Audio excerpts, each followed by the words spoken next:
Hello friends, అందరూ బాగున్నారా? మరొకసారి కొత్త ఇంట్రెస్టింగ్ రెసిపీతో మళ్ళీ మీ ముందుకు వచ్చేసింది మీ సింధు. ఎవరైనా మన ఛానల్ని ఫస్ట్ టైం విజిట్ చేసినట్టయితే సబ్స్క్రైబ్ చేసుకోండి. అలాగే మోర్ వీడియో అప్డేట్స్ కోసం పక్కనే ఉన్న బెల్ ఐకాన్ని కూడా ట్యాప్ చేయండి. ఇవాళ నేను మీకు పిల్లలు, పెద్దవాళ్ళు ఎవరైనా ఎనీ టైంలో అయినా ఈజీగా ప్రిపేర్ చేసుకునే ఒక మంచి బ్రేక్ఫాస్ట్ ఆర్ స్నాక్స్ రెసిపీ. చాలా పర్ఫెక్ట్గా, చాలా హెల్తీగా కుదురుతుందండి. తప్పకుండా మీరు అందరూ ట్రై చేయండి. ఈ రెసిపీ ప్రిపరేషన్ కోసం ఫస్ట్ ఒక మిక్సింగ్ బౌల్ తీసుకున్నాను. మిక్సింగ్ బౌల్లోకి 1.5 బౌల్స్ ఆఫ్ మైదా తీసుకున్నాను. మీరు ఒక మెజర్మెంట్ బౌల్ తీసుకోండి. ఆ బౌల్తోనే రిమైనింగ్ ఇంగ్రీడియంట్స్ అన్ని మెజర్మెంట్ కూడా చూసుకోండి. సో నేను తీసుకున్న 1.5 బౌల్స్ ఆఫ్ మైదాలోకి half bowl of powder sugar వేసేసానండి. ఇప్పుడు ఇందులోకి 1 టీ స్పూన్ వరకు బేకింగ్ పౌడర్ వేసాను. ఒక పావు టీ స్పూన్ మాత్రమే బేకింగ్ సోడా అనేది వేసాను. బేకింగ్ సోడా అనేది ఎక్కువ యూజ్ చేయకూడదు ఈ రెసిపీ ప్రిపరేషన్లో.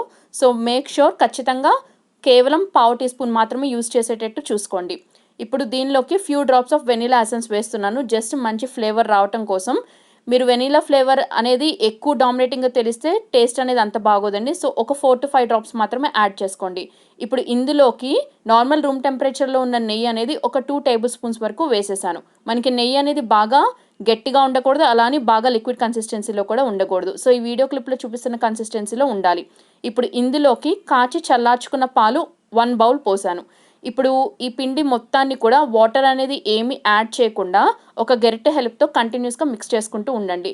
మనకి ఈ పిండి మిశ్రమం అనేది బాగా స్మూత్ టెక్స్చర్ వచ్చేసేయాలి. అంటే మనం కేక్కి దానికి ప్రిపేర్ చేసుకుంటాం చూసారా, అలా బ్యాటర్ అనేది ఎటువంటి గడ్డలు అనేవి లేకుండా స్మూత్ టెక్స్చర్, స్మూత్ అండ్ సిల్కీగా వచ్చేలాగా మనం మిక్స్ చేసుకోవాలి.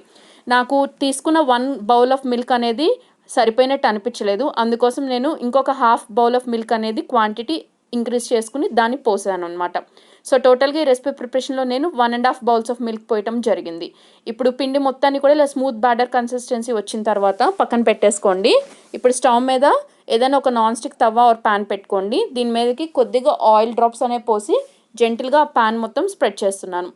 మేక్ షూర్ వన్ థింగ్ అండి, ఈ రెసిపీ ప్రిపరేషన్ మొత్తం కూడా మీరు లో ఫ్లేమ్లోనే కుక్ చేయాలి. సో ఇప్పుడు మనకి ఆయిల్ మొత్తం స్ప్రెడ్ చేసిన తర్వాత ఈ గెరిటెతో కొద్దిగా పిండి అనేది తీసుకుని ఈ పాన్ మీద పోసేసేయండి. మీరు ఎప్పుడు కూడా పాన్ కేక్ ఎంత సైజులో కావాలనుకుంటున్నారో దానికి కొంచెం తగ్గించి మాత్రమే పిండి అనేది పోయాలి. ఎందుకంటే దీనిలో మనం బేకింగ్ సోడా వేసాం కాబట్టి అది క్వాంటిటీ అనేది కొంచెం ఇంక్రీజ్ అవుతుంది. సో ఇది ఇంపార్టెంట్ పాయింట్, గుర్తుపెట్టుకోండి. సో మనం గరిటెతో కొద్దిగా పిండి అనేది ఈ తవా మీద పోసిన తర్వాత మీరు దోశలాగా స్ప్రెడ్ చేయకూడదు.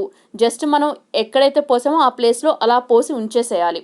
సో లో ఫ్లేమ్లోనే కుక్ చేసుకోండి. సైడ్స్ నుంచి ఆయిల్ అనేది కొంచెం డ్రిజిల్ చేసేయండి. మీకు ఈ రెసిపీ ప్రిపరేషన్ కావాలి అనుకుంటే నెయ్యితో కూడా చేసుకోవచ్చు. ఇన్స్టెడ్ ఆఫ్ ఆయిల్ మీరు నెయ్యితో దాన్ని రీప్లేస్ చేసుకోవచ్చు. దానివల్ల ఇంకొంచెం అడిషనల్ ఫ్లేవర్ అండ్ అరోమా అనేది వస్తుంది.